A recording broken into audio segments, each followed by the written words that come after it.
make your dreams come true. I am Gregor ma'am, and today I am back with a very new video for Class 12 Biology on the topic Principles of Inheritance and Variation. So let's not waste any more time and quickly begin our video. So the beginning of today's discussion, we will have to primarily discuss on the person who is behind the entire chapter of Principle of Inheritance and Variation, that is the father of genetics.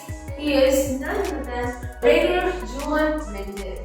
So this person, his contribution towards genetics, his contribution towards inheritance and variation has led a greater path to the discovery of many other things.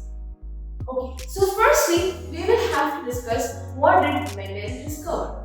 Mendel in his garden, he used to grow pea plants, that is Pisum sativum, in his garden. He was quite an observant person. He had a series of observations. So he observed in the first generation there were only tall plants, but in the parental generation he chose both tall and dwarf plants. So the first generation he only found tall plants. There were no dwarf plants at all. That made him think, what is that factor which caused a transformation of all the dwarf plants also to the tall ones? Then he started thinking that okay, let's move on to the next generation. So he moved to the next filial generation, that is F2 generation. There he found a ratio which is 3 plants, 3:1 ratio of tall and dwarf. Now he concluded all his theories based on inheritance. So based on these, he chose 7 traits. Okay, he chose 7 traits and also 2 alleles. Now the question is very common that what do you understand by allele? Allele is the contrasting characters of a gene. Okay, now what is gene? Gene is a stretch of DNA which carries the genetic information. I hope it's clear. So gene is that stretch of DNA which carries the genetic information. Okay, fine. Now he chose 2 different alleles of 7 contrasting traits. Traits means the characters. Okay, now all these paired up together, he finally concluded his laws of inheritance. There are 3 major laws of inheritance. First one is law of dominance. Second one is law of segregation. And third one is law of independent assortment. So what is law of dominance? Law of dominance states that there are 2 pairs, that is one dominant and one recessive. There has to be one dominant feature and one recessive feature in among the alleles. So how can we understand that? Dominant, if the allele is dominant, then it will be masking the effect of the recessive. Suppose capital T, small t. Okay, this is the combination. Capital T is for the tall and small t is for the dwarf. So if the combination is capital T or capital T, small t, both of them will express themselves as tall plants. Only in case of small t, it will be a recessive or a dwarf plant. So you can understand well from here that in homozygous situation, only the recessive can be expressed, not in case of dominant. Not only in recessive condition, only in homozygous condition, the recessive trait will be expressed, not in any other heterozygous form.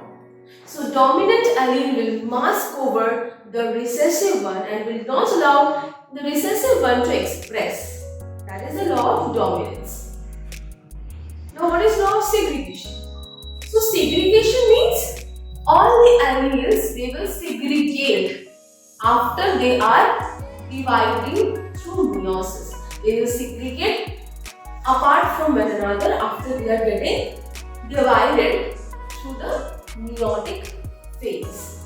And independent assortment says all the alleles, they are not paired to one another. They are independently assorted and they can pair up with any other allele. That is what is independent assortment means. So all of these 3 are the basic laws of inheritance proposed by Gregor Mendel. Okay? But one other thing very important, that Mendel said that there will be no blending in the first generation. Say suppose, let me give you an example. If there are red flowers and white flowers which are crossed together, they will form only red flower in the first generation. If the red is dominant and white is recessive. He strongly proposed that only the dominant will be expressed in the first generation and no blending will take place. But we later on come to some other portions of this chapter where we will see there are blending taking place. That falls under non-Mendelian genetics. Now we will discuss about test cross and backgrounds. Test cross is a very fundamental tool designed by Gregor Mendel. A test cross is an experimental cross of an individual organism of dominant phenotype but unknown genotype with an organism. Background is also an experimental cross which is done with any one of the parents, either dominant or recessive, to get genetic similarity or identity with its parents, so that the genetic makeup of its offspring are quite identical to its parents. Okay, so these are backcross and test cross. Now we go to the next topic, that is deviation from Mendel. So what is a deviation from Mendel? What are the concepts? So here to discuss few concepts which figure out the deviations from Mendel. The first one is incomplete dominance and the next one is co-dominance. So what do we mean by incomplete dominance? Here, if there are two flowers, namely red and white flower, where red is a dominant and white is a recessive one, so the first generation, that is F1 generation, will be having red. So the F1 generation will be having red. Instead of red flower, the F1 generation will be having pink flower. What is happening here? A blending. As I told you just before in this video, that Mendel said no blending will take place. But, here is a but. Here in incomplete dominance, that is why it is termed as deviation from Mendel, as the blending is taking place, so red and white flowers, both of them are donating their characteristic color, that is red and white, and it's getting blended and forms a pink color. Example is snapdragon. So now let's discuss monohybrid cross. So we have chosen only one trait. This is for tallness and this is for dwarfness. So this is homozygous tall, this is homozygous dwarf. Now from there, so from the parents of 2N, we come to gametes. How do we come to gametes? Through the process of meiosis. So only one type of gamete is there from capital T, that is capital T, and from there only small t. Both of them will fuse together to form the F1 generation, which is 2N. What will be the phenotype? The phenotype will be tall again. As I told you, tall is dominant, dwarf is recessive. So here the phenotype for this one will be, the first generation will be tall. Okay. So now we come to the next portion, that is, here one line is written, this is very important. So now F1 individuals will behave as parents for the F2 generation and selfing will take place. What is selfing? Selfing means self-cross. Self-cross will take place now. After selfing or self-crossing, this is what we get. So capital T which is crossed with capital T again, which we got in F1 generation. So they are now parents for F2 generation and they are 2N in structure, that means they are diploid in nature. From there we get the haploid gametes, 2 from each, capital T small t and capital T small t here. Then for deriving the F2 generation, we need to draw this Punnett square. So here we have projected all the male gametes here and the female gametes here, and we have got this. It is homozygous tall, homozygous dwarf, and here it is heterozygous tall and heterozygous dwarf. So what are the ratios now we can say? Here you can see the ratios, the genotypic ratio and the phenotypic ratio. Genotypic ratio means the ratio of the genes. So here capital 1 is to 2 is to 1. And for phenotypic ratio, phenotype means the outward appearance, external appearance. So that is for that tall and dwarf. As we can see, these two account to this tall. So therefore 2 plus 1 is 3. And here the dwarf is 1. So here it's 3 is to 1. This is how we generally do our monohybrid cross. Try to practice the monohybrid cross in this plan. Please write all of these in proper manner so that you do not lose marks anywhere in the cross. Remember, this is a very scoring portion from this chapter. Both monohybrid and dihybrid cross, these crosses are very scoring. And also the test and back crosses. So do not forget to mention anything, any information so that lose any marks. Okay. So in this type of cross, in the second generation, that is F2 generation, both the phenotypic and the genotypic ratio comes to 1 is to 2 is to 1. As in, red is to pink is to white. Also, capital R, small r and small r, small r. I hope this is clear to all of you. Now we go to codominance. In this kind of phenomena, what happens? Both the alleles, they exist together. Nobody will dominate the other one. That is codominance. Where is it found? It is generally found in blood grouping, ABO blood grouping. IAIB, that is AB blood group. So there A and B, both of them are present, but no one is dominating on the other. So both of them are existing with one another. That is codominance. Now we go to a very important topic, that is linkage. With linkage, we also come to another term, that is recombination. So what is linkage? So there are linked genes which can be inherited or which are generally inherited in sets. What is recombination? Recombination means a recombinant or a newly formed set. So then tell me, what is the relationship between linkage and recombination? There is a very important relationship between them. So if you know that, please comment down in the comment section. Let me also discuss about this more. So in linkage, what happens? In linkage, if the genes are closely situated, only then we can understand or we can figure out that they are linked. So if two genes are closely located to one another, can crossing over take place? I hope all of you are aware of crossing over and chiasma formation. So if two genes are located very closely to one another, crossing over cannot take place. And if crossing over doesn't take place, will recombination take place? No, right? So recombination will also not take place. That therefore we can finally figure out one relationship between them, that is linkage is inversely proportional to recombination.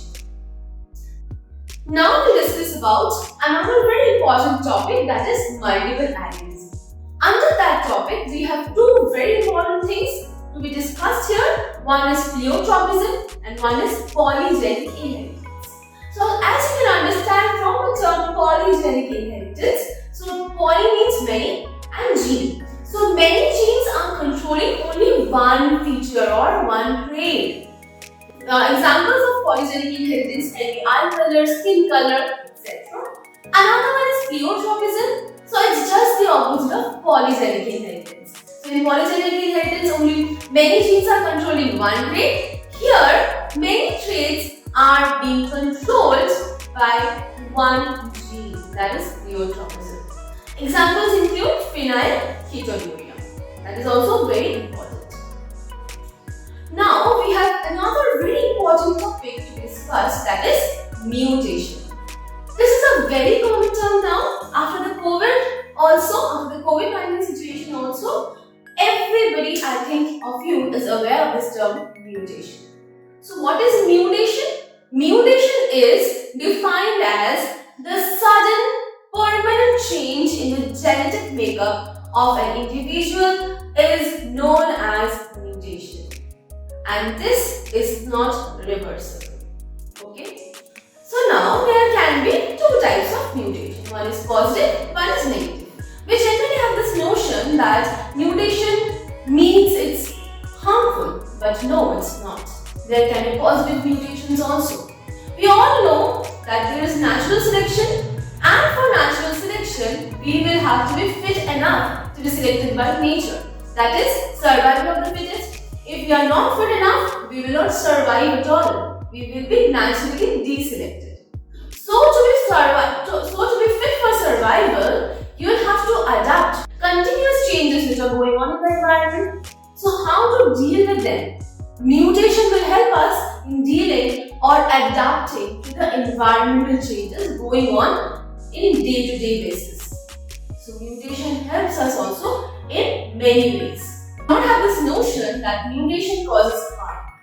In case of COVID-19, I can give you an example. In case of COVID-19, what happened? There were many strains of COVID which were coming on one after the other. So what was going on?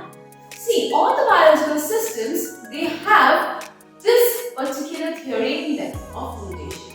Why do they mutate? To survive. So why was COVID mutating? To survive. And we all know viral particles, they can mutate very fast to survive. So as the antidotes were being discovered, it just got mutated. And you all know, I think, from the chapter of vaccination, that no vaccine can be prevalent throughout your lifetime. This was an earlier notion, but right now, vaccines do not give you protection, or vaccines do not ensure that you will never suffer from the disease. Why? Due to this mutation. Because the vaccines we are taking in, they only have a particular structure that is getting stored in our memory cells, but not the new structure. How will our body recognize if the same particle is getting dressed up in a new attire and they are entering into our body that our body cannot recognize? So, vaccines are not lifelong protection from any kind of disease. Therefore, if there is a mutation, accordingly an antidote has to be prepared, a vaccine has to be prepared, and that also has to be injected. Okay, so we have changed our topic. We should come back to our today's topic, principles of inheritance and variation. So I hope mutation is clear to everybody. There are many kinds of mutation, right? Fringe shift mutation, point mutation, missense mutation, nonsense mutation. All these things are also very important. Please go through all of them, and if you face any difficulties in any of these points of mutation, please comment down. I will try to reply to all of your queries. We will now discuss about chromosomal disorders. So we will discuss here two things, that is aneuploidy and polyploidy. In case of aneuploidy, there is a gain of one, or there is a gain or loss of one chromosome. So in case of aneuploidy, there is a gain or loss of one chromosome. But in case of polyploidy, there is a gain or loss of a set of chromosomes, as it is seen here. So this is all about the entire chapter. So still, if you have any doubts in anywhere in the chapter, do comment down in the comment section. I will try to answer all your queries.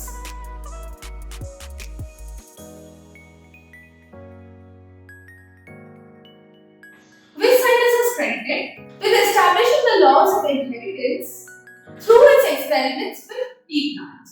The options are Charles Darwin, Gregor Mendel, Thomas Hunt Morgan, and James Watson. So the answer is very obvious, as all of you know, it will be Gregor Mendel.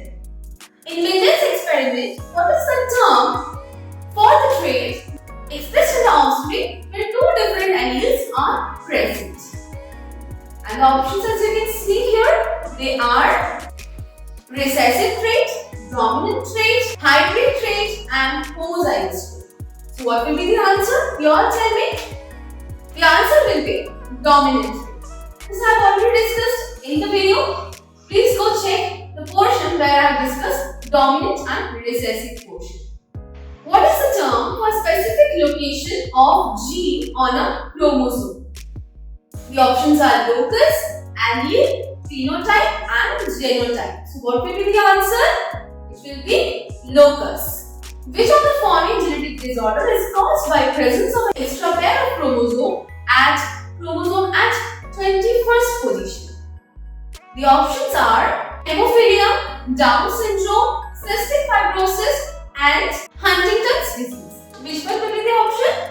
Yes, you got it correct. It is Down syndrome. Here we find the trisomy in the 21st chromosome. Instead of a pair of chromosomes, there are 3 together. There is a triplet.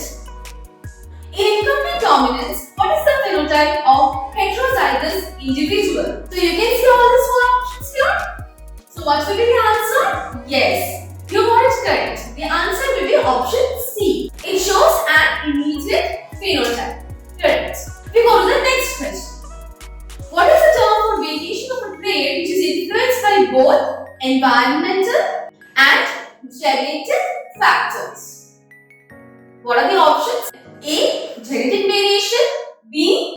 Environmental variation. C.